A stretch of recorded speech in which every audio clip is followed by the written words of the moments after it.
Welcome into the EMA Online Fast Break. Mason both Alec Bussey here with you as the Wildcats take on Washburn to finish their exhibition season. Gone are the days of 2 exhibition games, which I appreciate because I hate fake basketball. I think we all do. Yeah, we all do. So fake basketball is done after tonight. Monday, the real thing comes out. That's going to be exciting to see.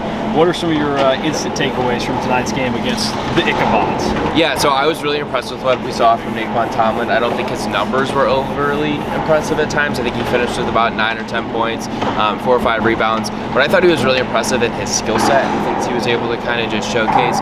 Missed a couple threes in the opposite corner from where we stand right now, but you know, you can see that the clay there is being able to be molded by this coaching staff, and I know that's something that they're very excited for.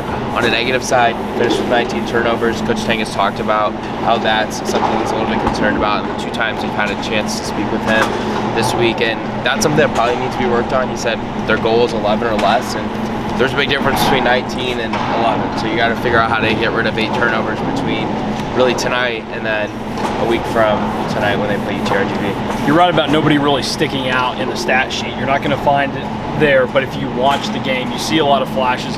Keontae Johnson was impressive immediately. You see why he was a preseason SEC Player of the Year.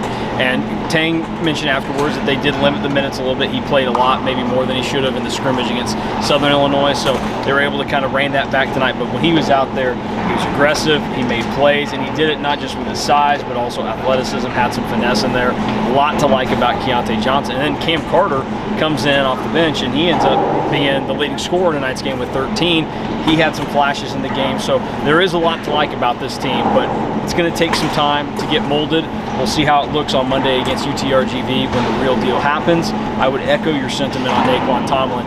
There is a scenario where I think he is their best player by the end of the year, and I think you agree that you can see the potential there, the athleticism.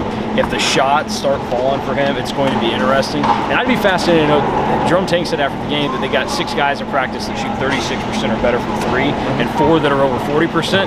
I would like to know who those guys are because I love shooters, and we didn't see it go down tonight, but there's a lot to be left. And also the crowd for tonight's game, that's the last thing I'll touch on, was impressive for an exhibition, best exhibition crowd that I've ever seen, and was very similar to a lot of the crowds that we saw for regular season games last year, and Marquise Noel mentioned that after the game. Yeah, to hit on the crowd a little bit, I was impressed with the student section. There was, I want to say, maybe 2 sections full or nearly full, which is obviously pretty cool. To hit on the shooting thing real quick, I am a little bit concerned about that. You look at some of the previous numbers that these guys have shown in their careers, they're not the greatest shooters. Keontae Johnson obviously had success as a 3-point shooter. Marquise Noel has shown that he's got the ability to shoot it, but Desi Sills hasn't been a great shooter in his career.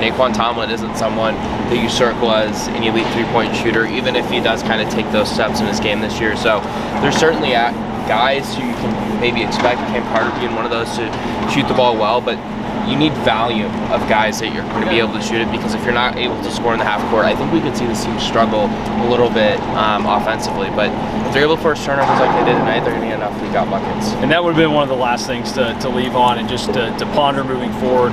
Half-court offense, we didn't get to see a lot of it tonight, at least in a successful manner, so that's going to be something to watch going into the start of the regular season next week, which, even though Cal isn't a world beater, that's game number 2 on the road, 4 o'clock in the afternoon Pacific time. What a stupid time to play basketball. That is a great time to play basketball. Don't let him infuriate your minds with this idea that Pac-12 shouldn't play then. It's very good if you're here in the Midwest, 6 o'clock start time on a Friday night. So happy hour. Yeah, we'll see how that one goes for the Wildcats as they get closer to the real deal, fake basketball done. They had a good night and a very solid exhibition performance. That'll do it for Alec and I here from Bramlage Coliseum. We'll be back on Monday night for the Cats and the Vaqueros.